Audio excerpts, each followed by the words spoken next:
Yes, you may take it away. First name, Susie. Bye, Dad. Bye, Susie. You are beautiful, Susie Salmon. I was 14 years old when I was murdered You're the Salmon Girl, right? on December 6, 1973. Cyrus and bones, lovely bones. Them bones, them lovely bones. So is the work of the Lord. Or something. They're not specific, but clearly some sort of supernatural agency is involved. I know, yeah. Why you over there laughing, man? This isn't a funny matter here. It's not? No. I thought this was a crazy slapstick comedy. No, this movie deals with the death of a 15-year-old girl. Woohoo! Wackiness ensues. And craziness ensues. Well, it's kind of close. Well, maybe not wackiness, but this is based on a novel by a woman named, I think, Alice Sebold is her name. Sebold. S-E, yeah. And Very popular book. it is. And one of the things that this book is noted for is that it opens up, or it doesn't open up really, but at the beginning of the book, we hear about the murder and rape of this 15-year-old girl. From her point of view. However you say her name, the actress, say it. Go ahead. Yeah, Saoirse. Saoirse. Yeah, this actress, this little girl in the movie, her name is spelled Saoirse, I believe. And it's pronounced Ralph, but we don't know. Yeah, I know. That's what I'm gonna call you. I'm gonna call her Fred.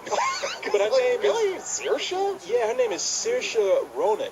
I'm assuming it's Celtic or something. It is. She's Irish. Because their pronunciations are very strange. Shit, I thought it was Vulcan. The way her name sounds, like this shit is not that name is not of this world. She's walking in a cornfield or some kind of field where a lot of teenagers gonna make out, and this creepy guy's following her, pulls her into this little den he's made, murders her. Next thing you know, she's running down the street and she realizes, oh shit, wait a minute, nobody notices me. She's dead. So everything that she's seeing is from her perspective, where nobody sees her. She's a ghost. Yeah. And they say that, now I've never read the book. I didn't even really know anything about the book until this movie was coming out. But they say that, okay, we got that out the way now. Now the book is hopeful.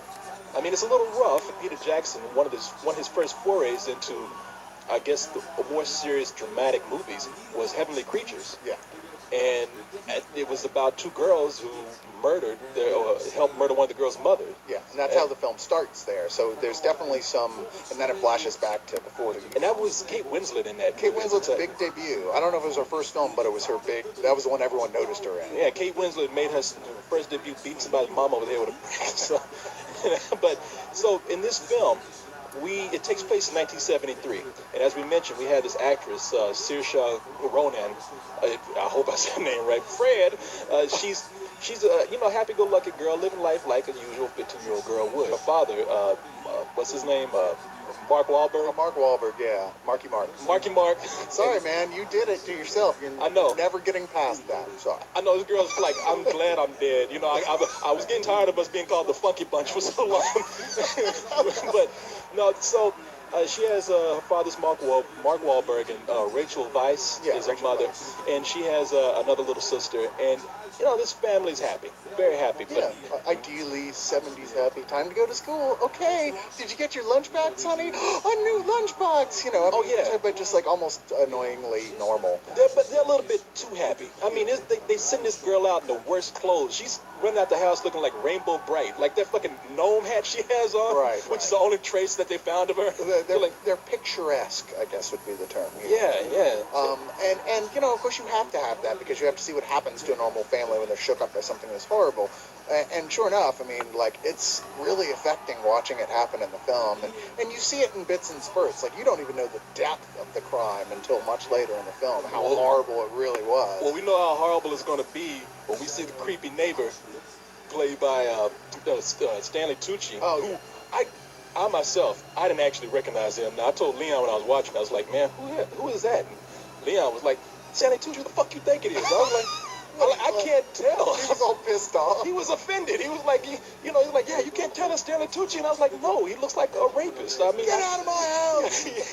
I thought Leon was about to rape me with the way he was getting mad at me. Okay, that's disturbing. Yeah, I know, the way he was acting. You didn't see his face, but I was like, Stanley Tucci. I'm Corey Coleman, and I was raped and murdered. Yeah. My ghost. I know. My ghost is in the theater. Yeah. I was raped by Leon and murdered. No, but Stanley Tucci's in this movie, and he's, to me, not recognizable. He has this funny teeth. He has this bad haircut. I mean, it's blondish, red, and he's got these weird glasses on. I mean, if anybody says rapist, it's this guy. Yeah. I mean, he's just missing a sandwich board. They have reinvented. They have just sapped every bit of of Jewishness out of him completely. They've just pulled it out, and he is like a completely different person. He is, he's one of those guys. Like if you saw on the street, you'd look twice at him and go, that dude is kind of freaking me out a little bit. There's just something slightly off about him. Because it's not like he's mutated looking or anything. I thought he was. Shit. Well, I mean, he's mutated from Stanley Tucci, sure. Yeah, I know. He should be on like a nuclear wasteland somewhere the way he looked. And next to Fred, he actually gives the second best performance of this film. Yeah. Which is more notable, I think, because in particular, the other main actor in the film, Mark Wahlberg, he just can't do this kind of stretch. No. By the way, Stanley Tucci does have a little bit of Jew left in him. It's the rapist Jew part, but no, you're right about this, man. I mean, this is a movie where they want to do two things for us. They want to first hit us hard with this just incomprehensible crime. I mean, that's a family that has suffered through this. I mean, we should be able to feel that pain. And then they want us to like overcome that with this family and get to the more realistic part, I guess, of, well, life can still be sort of good. You just have to learn to move on and see the good things. And that's the message, I guess, near the end that they're trying to give you. But to have that heavy of a plateau of emotions, you go from one low end to the high and back again. I mean, it's like you need actors to carry that. And a lot of the actors in here, even Stanley Tucci, as much as his performance is great, the way he came across, I thought was just overt. I mean, just too slimy. I mean, it's like I felt like somebody like that, a neighbor, should be a little more subtle. I don't know how it was in the book, but in the movie, I thought it was like, yeah, this is a really creepy guy, but it's almost caricature as creepy. Yeah, he didn't really have any depth as a person. There's nothing about him that was all that interesting. On the other side of the performances here, we have, now Stanley Tucci's great. I just thought he was just made up to be a sort of as cartoonish as a rapist could be, a child rapist could be, but then we have Yogi Bear. I know, the Yogi Bear. Hey, boo-boo. You want to come see my underground cave? I'm going to stick it in your boo-boo. But there's Mark Wahlberg, who tries to play this too fatherly. I mean, he's so nice in the movie that every line that he gives sounds like he's talking to a baby almost. Hey, kids. Hey, are you? Oh, of course everybody's happy. This is like, is he on medication or something? And when he gets distressed and he starts freaking out more and more, it's really kind of a one-note performance. It's not that you're watching him going, it's unbelievable. It's just not that interesting. He's not really doing anything else with it. But to be fair, once again, the script's not really giving him much to do with it either. Yeah, I agree. Rachel Weisz is good, but she disappears through half the movie. Yeah, almost without explanation. Like really, you're kind of mad at her. You're like, why are you leaving? Yeah. And apparently it makes a lot more sense in the book. But, it does. Yeah, but here I was like, okay, I think she's kind of a bitch now, but the movie's never going to make me feel vindicated for that or explain it to me or give me any feeling to get over that. And I feel like a lot of the movie elements in the movie are that. There's things, it plays with your emotions and it leaves you wholly unsatisfied. That's a good point, man, because I didn't really think about it that way. Like, I was really mad at Rachel Weisz and didn't get over that. Even they tried to make her seem appealing again. I'm like, no, that's a bitch right there. And I was mad at it too because I'm like, no, don't go. You're one of the few good performances in this movie.